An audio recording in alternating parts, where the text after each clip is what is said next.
kids, you tell them, good morning, everybody. Your job is to say, good morning, Mr. Koontz, just as loud and as proud as you can. So, good morning, everybody. That is still, honest to God, Mr. Sundry, that is still my favorite part of teaching 6 times a day after 21 years. It is still what makes my heart go pitter-patter, pitter-patter, pitter-patter every time I hear it. I love this job. My mom is going to be 96 in July. She lived through the Depression. She lived through World War II. She lived through the Korean conflict. She lived through, oh my gosh, Vietnam, 9/11.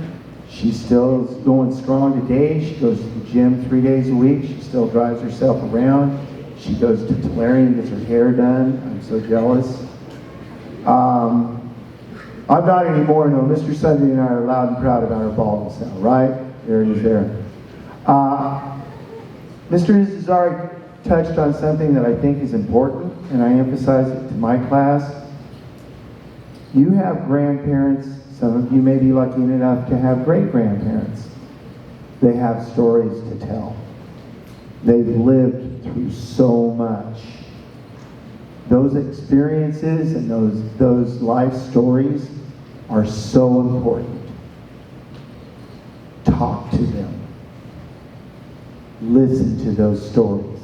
I promise you, they would love to tell you those stories. And you can learn so much from them. It means a lot to them. I think it would mean a lot to you. That's my own personal opinion. When Mom was doing this earlier in the year, she told me something about things that she had done I didn't know. I'm glad I learned. Too soon people are gone, and then those memories and those stories are gone. So listen, and honest to goodness, ask questions. She loves answering questions, even from her favorite son. I'm just saying. And we'll go from there. Mom? Good morning. I was born July the 26th, 1926, at a farmhouse, 2 o'clock or 2:30 in the afternoon. As you know, July is a hot month.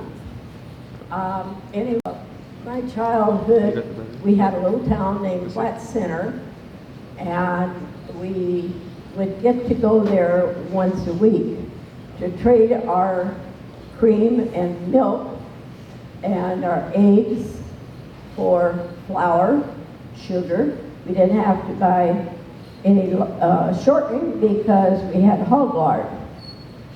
And my mother had a big garden. It had to be a big garden because that's our food supply during the winter, along with canned meats. My dad and the neighbors all helped one another. You have to get, if we butchered at our house, neighbors came over. When we butchered over the next neighbor, everybody went there to help. Because again, that is our supply. There's only one way at that time to have meat, and that was either you smoked it or you canned it. Canned meat was delicious. There was no such thing as we're going to have ribeye steak tonight, or we're going to have T-bone steak tonight. When we butchered beef, my dad would tell my mother, we're having beef steak tonight, and that's what we did. Ordinarily, our night meal consisted of fried potatoes and onions, nothing else. Our big meal was at noontime. She grew a big garden, and in the spring of the year, which lasted about 2 weeks, depending on the weather, because that's all we had, we didn't have irrigation at that time, and she canned everything from soup to nuts or what she could lay her hands on. We did not have Geisler corn. At that time, there was only one really kind, maybe one or two. Never remembered that, nor did I ever get nosy enough to find out. But we had field corn. And if you get field corn right at the right time, that's what she canned. And my dad would watch that like a hawk. And when it was ready, he husked and she cut corn off of the cob. And that was going to be the corn crop for the year for us. And in the fall, when the wheat harvest, we also grew wheat. In all terms, we were a very small farmer, but we still had wheat. And we did not have, there was only one harvester in the area. My uncle ran that.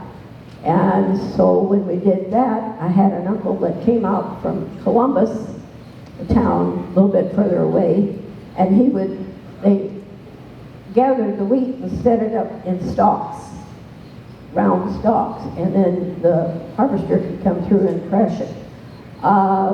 Again, neighbor helped neighbor, because if they thrashed at our house, neighbors came by, neighbor ladies came over, and they all cooked the dinner, and every dinner was fried chicken.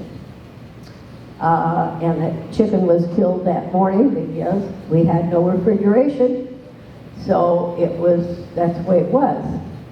On Saturdays, we went to town, and when things got better, my cousin and I were each given a nickel, and we had three choices: candy, ice cream, or wieners. Name is hot dogs, but not like the hot dogs today. And we ate them on the spot. We didn't save them, nor did we save the candy. It was gobbled up, because that's all we got during the week. We didn't bring candy home. Mom never brought candy home. That was too costly. So anyway, you want me to tell you? How big was Platt Center? Platt Center was about 2 blocks long, and had 2 grocery stores. One was a co-op. The other was what I would call an elite market, because it carried dry goods, it carried clothes, and yes, my mom went to that occasionally, because she sewed everything, sewed all my dresses, I'm sure she made my brother's shirts. And at any rate, I have to tell you about one Christmas. I was just a little girl then. It snowed very heavy. There was a lot of snow. And we didn't have a sleigh. We had a wagon, and we were hustled into that, covered up with quilts, and we went to church on Christmas Eve. All the kids had a piece to say. We didn't have Sunday school, but somehow or another we each got a verse that we had to recite from the Bible. And I had a little red dress that Mom purchased. She didn't make it, she purchased it. And I think it's up there on the screen. We didn't get our pictures taken that often, but that was a special occasion. And yes, we did our program, and then we come home. And for some reason or another, Mom jumped off of the wagon, got into the house, and of course, Dad kind of talked my brother and I to sit still for a little bit. Don't be in such a rush. Well, pretty soon, we was allowed to go into the house, and we had a little Christmas tree. We didn't have big Christmas trees. We didn't have any decorations, but we did have a few. And it sat between the parlor and the dining room. The parlor was only used when special people came. Outside of that, door shut, you're out of it. Anyway, we got to go in, and the tree was lighted. And it had, I don't know if you can still buy them, I don't even look into it, but it had little clips with candles on it. And she had lit those candles, so when we walked in, the Christmas tree was lighted up. We only got one present. It wasn't a half a dozen or like that. We got one present. One year, my dad was a carpenter along with a farmer, so I had a table and a couple of chairs. The next year, I got the cupboard to go with the table and chairs. And eventually, I got a baby doll. And that's just the way it was. I went to school when I started school when I was 6 years old. Went to just one room school. It was from the 1st grade through the 8th grade. Discipline was different then than it is now. We had an 8th grade boy. He probably should have been in high school, but he was probably held back for one reason or another. And my teacher was not much taller than what I am.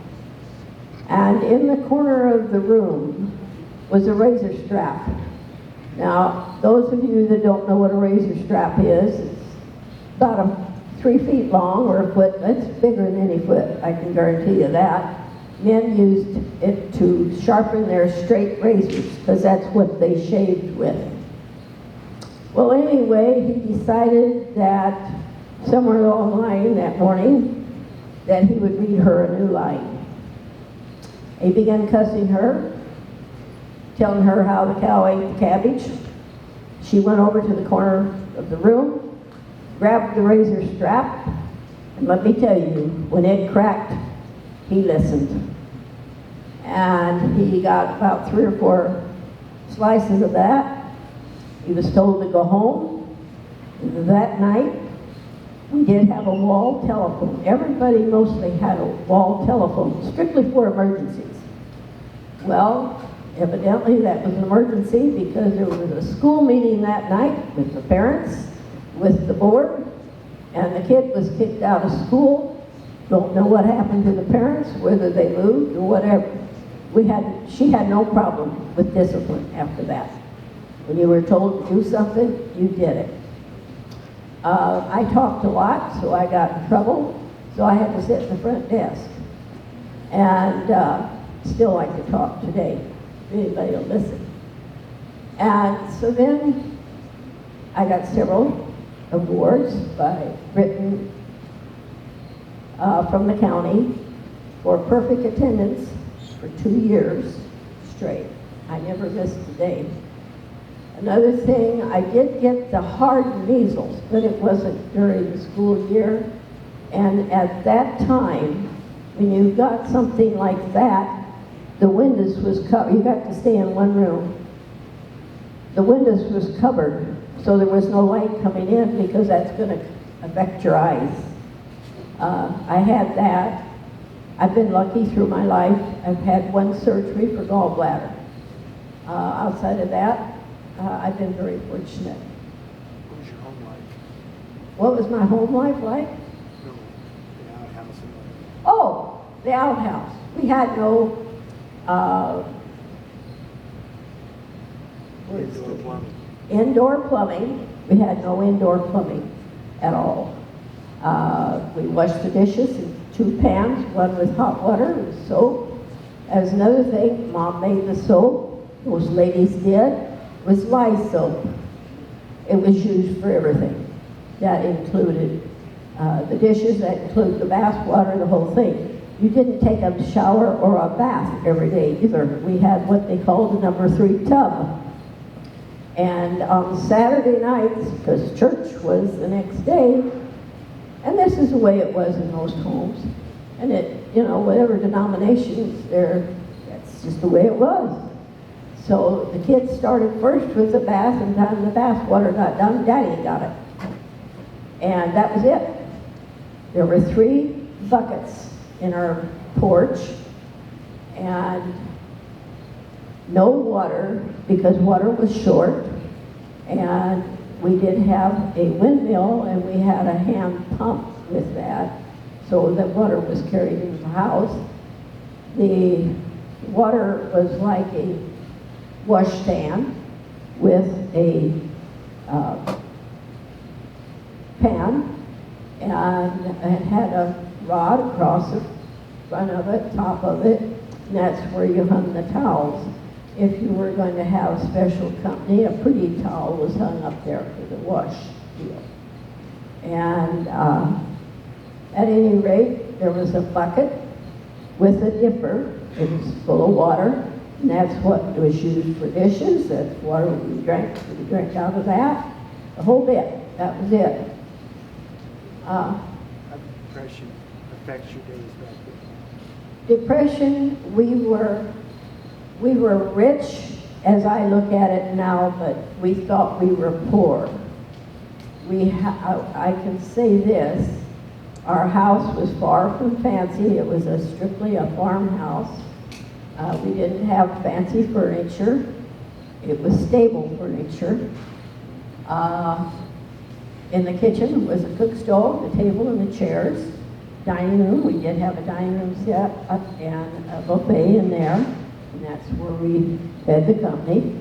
And then we had the parlor, like I said, that was off limits unless somebody special came. And a bedroom downstairs and a big room upstairs that my brother and I shared. So as a little girl, I've had 2 birthday parties in my life. One was 90 years old, and the kids had an open house for me at the church that I attend.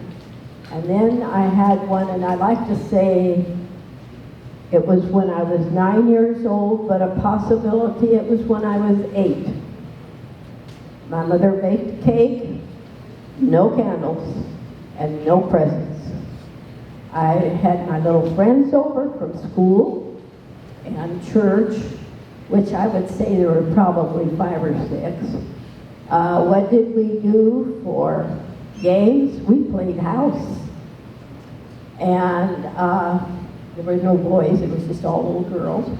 And the mamas was inside talking, gossiping, or whatever you want to call it.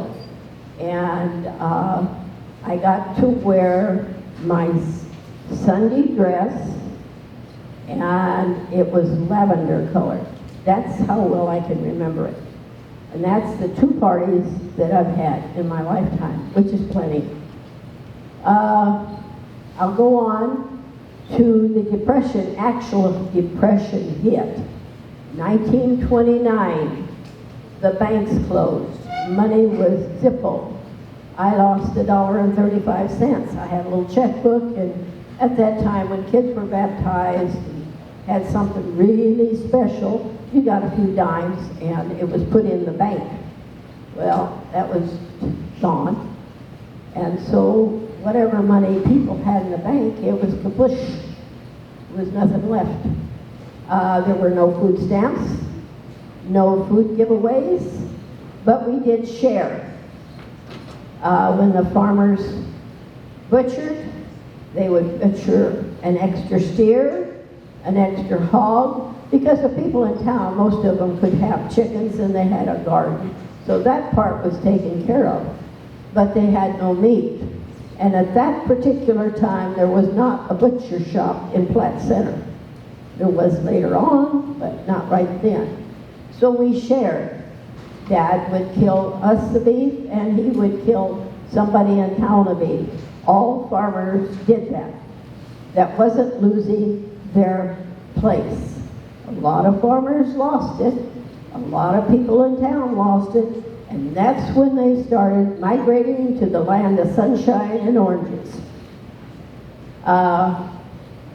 We came to, it was bad for a few years, but we knew things would eventually, they're going to get better. And that's when President Roosevelt, the election was, and everybody, when that night came that the count was going to be given, everybody and his dog went to the tavern in town. That included kids, and that included other towns also, because no radios. If you were lucky and if you were rich enough, there were battery radios, and we, I guess, can say we were more well-to-do. My dad did have a battery radio, but that wasn't turned on too often, and he was the only one that turned it on. At any rate, everybody crammed in that tavern that was around there and all the other towns to hear who won. Well, he was, in a lot of people's minds, God's gift to the people, because things now were going to get better. And they did, a little at a time, but things did get better.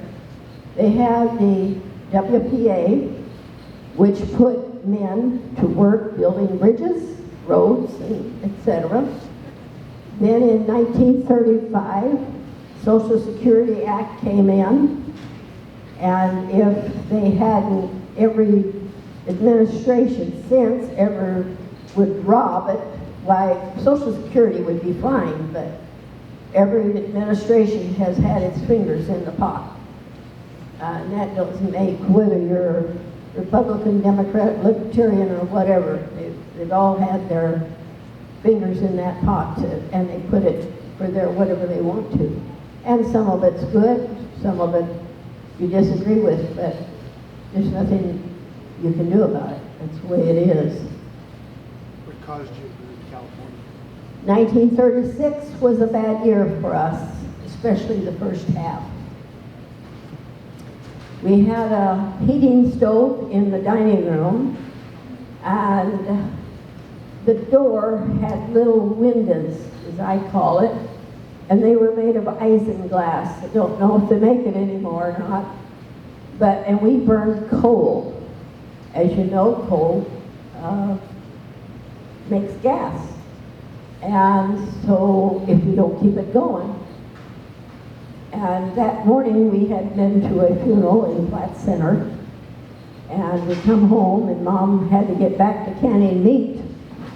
And so she said, well, go check the stove and see if the fire is going. Well, I did not open the door. I looked through the glasses. I said, no, Mama, it's not burning. So she said, I'll be there in a minute.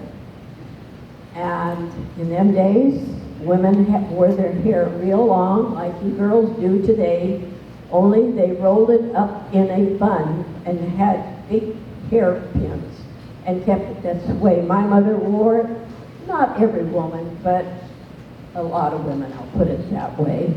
And that's what my mother did. And she was short and stocky. And so she'd come in and she opened the door and kapoof. She caught on fire. Her hair started burning. Her body started burning. She grabbed me. I got burnt on the back of my neck. And I'm told by every hairdresser I go to, I'm fortunate to have hair. But anyway, my dad threw her. My dad and brother were outside, and they come running in. My dad grabbed my mother and threw her in the smoke pile. She was burnt from the top of her head to her knees. And I don't know if you girls know what a corset is, but it's what, and I think they're coming back, quite frankly. I've seen a little bit in the catalogs or little magazines that I get. Anyway, it has metal staves. And they found the staves, and they found her lenses of her glasses. Outside of that, and they did the worst possible thing, but that was the remedy in those days. They covered her, my aunts and the neighbors covered her with grease, hog lard. You imagine how that felt. She was burnt on the 11th. She died the 14th of January, and we buried her on the 17th. It was not a happy time. Not a happy time at all. However, my dad kept things together with me and my brother, and my grandmother came and lived with us for a little while. And one day, I don't know what happened, I don't know that, because parents didn't tell the kids too much, but at any rate, said he was selling out, which he did.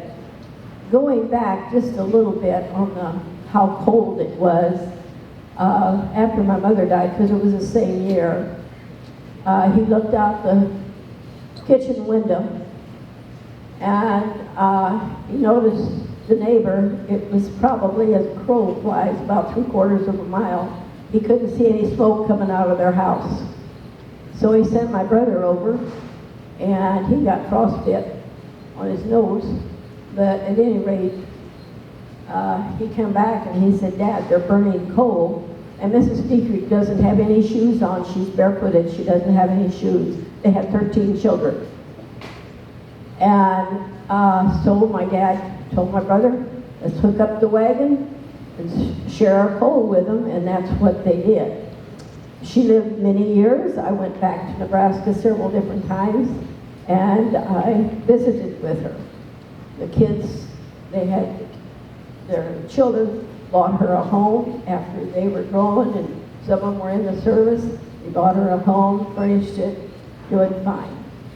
World War II. World War II.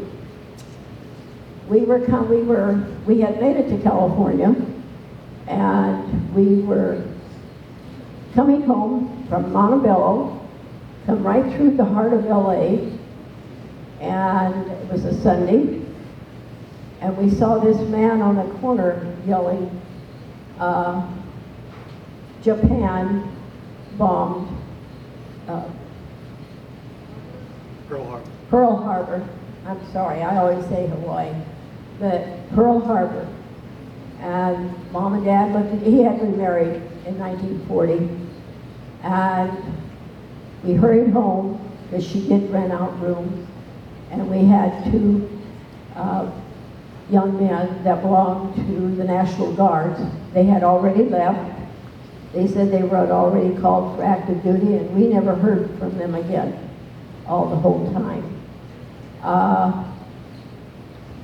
Dad, we eventually, in November, I have to tell that, David said I have to tell this. November of 1941, I met my husband. I was 15, about 15 and a half. And we decided my stepmother had relatives in the San Joaquin Valley, and she wanted to come see them, naturally. And so we came up, and as we were turning in one driveway, one lane, she said, "Oh, there's Donnie." And he got off his tractor, come over, and we took one look at each other, and that was it. How old were you? I was 15. You won't believe this, but I never had another boyfriend. I didn't have one then. I didn't have one after. I have never kissed another man. We were married like 2 months, being married 62 years. Would I do that again? In a heartbeat. I wouldn't think twice. At any rate, my dad went to work in the shipyards at Terminal Island, and Don had gone to welding school, and so he moved to Long Beach, and he went to welding and went to work in the shipyards. At that time, there was blackouts, and that meant no lights. They had patrols that went up and down the streets, and if you had a light in your house that they could see, you got ticketed, and you got told to shut it off. We put dark cloths over the windows in the room that we were going to be in, and that's the way every house did, because we wanted to be protected. We didn't know if we were going to get bombed, and there was a rumor at Long Beach that there was somebody had hit there. Whether that is true or false, I don't know. They also had internment camps. There was a piece in the paper, and I hope you all got to read it, about internment camps. Supposedly, there was one over here at the Tulare Fairgrounds. The Japanese people around, I'm talking now around Delano, but it happened all over. They literally took them away from their homes. They lost their home, or for the time being at least, and they were put into this camp. The story is they did that to protect the American people. Do I go along with it? I question some of it, but then again, I know that what happened in Germany when Hitler took over and took over the countries that he was going to and did the Holocaust, yes, they took the little children first and told them, you know, how nice this is going to be where we're taking you. The women were next. They took them where they wanted to and put them in the gas chamber. That's exactly what happened there. The reason I can say that, because my son-in-law and his parents came from Germany. They started running from Austria and then to Germany. And the son-in-law's father, did not want to go into the army. And so what they did was put him, because they knew the troops were coming down the road, so they put him in a wagon and covered it with hay. And when the soldiers came, they took a picture run for their life, and eventually they got to Canada.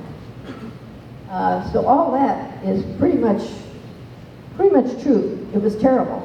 And I suppose that was a thinking of America, that they wanted to protect the American people. Like I said, there were food stamps, there were gas stamps, but we survived it. We moved to Oregon, and because they were supposed to be the work better up there, so Dad, my brother and his wife had moved up there, and he somehow or another got a hold of my dad, and so we did move to Oregon. We moved back to California in the fall of 1942, and I got that wrong because we moved up to Oregon in October of 1942, we moved to Oregon. Anyway, Don joined the service. He joined the Navy in October of 42, and we moved to Oregon. I did not see him all of the year of 1943. We wrote letters.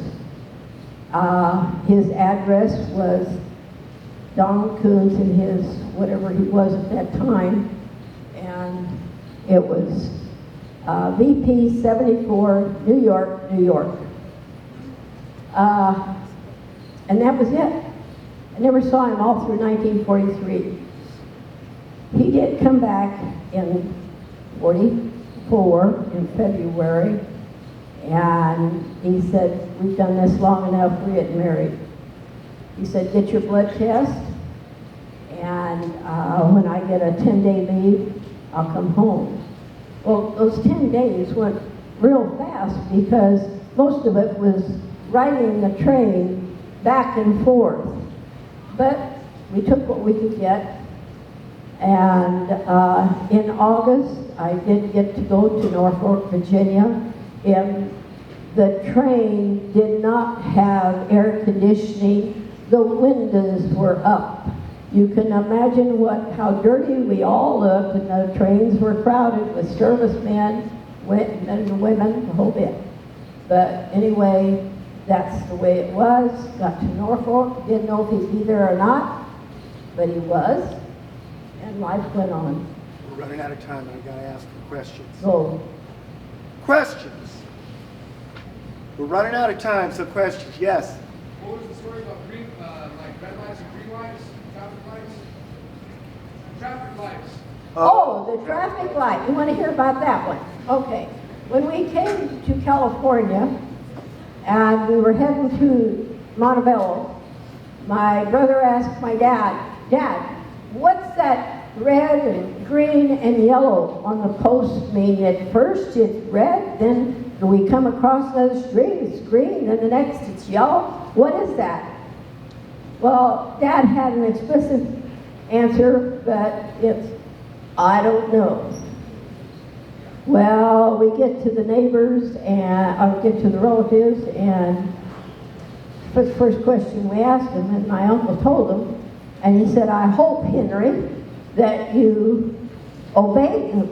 And Dad, again, it was hell no. I kept right on driving. And that's the story of the stoplight. Darn skip. Questions? Anything.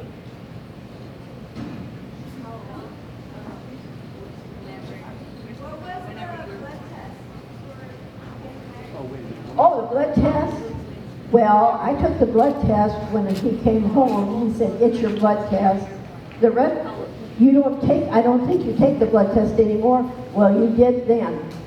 And I took the blood test, so I had all that. When he came home, we were married in the Superior Court Judge's Chamber, June the 28th, 1944. And the ceremony took exactly what I do now. I timed it. 3 minutes, it was all said and done. How old were you when I was born? You were born in 1953, and I was born in 1926. Figure it out. And this is how it is when I go home at night. But I'm still your favorite, right? Yeah, sure. Yeah. Bazinga! Mom, go back. Do I remember? Where what? JFK got shot. Where you were when JFK got shot. What year was that? You were doing the baking sale in Rockford. Doing the banking. I was at the Rockford School. I was in the PTA, and we were going to have a fundraiser, and I was setting up tables and for the baked goods and whatever. And the man from Jones's Hardware came out, and he said, ma'am, President Kennedy has been shot. Only thing I did was fold up the tables. I called Mary Galene. She was president. I called her, and she said, what are you doing? I said, I'm folding it up, coming home. I sat by, and I think David, I think most of the family, what we did was sit, and we did have TV then. We sat and watched it all day.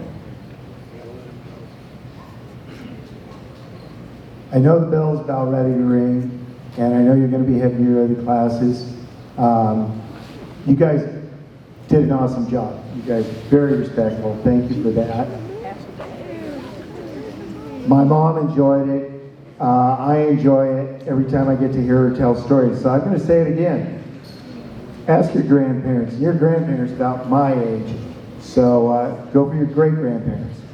But the bottom line is, talk to them. Listen to them. Find out what their stories are, because they all have stories. Thank you.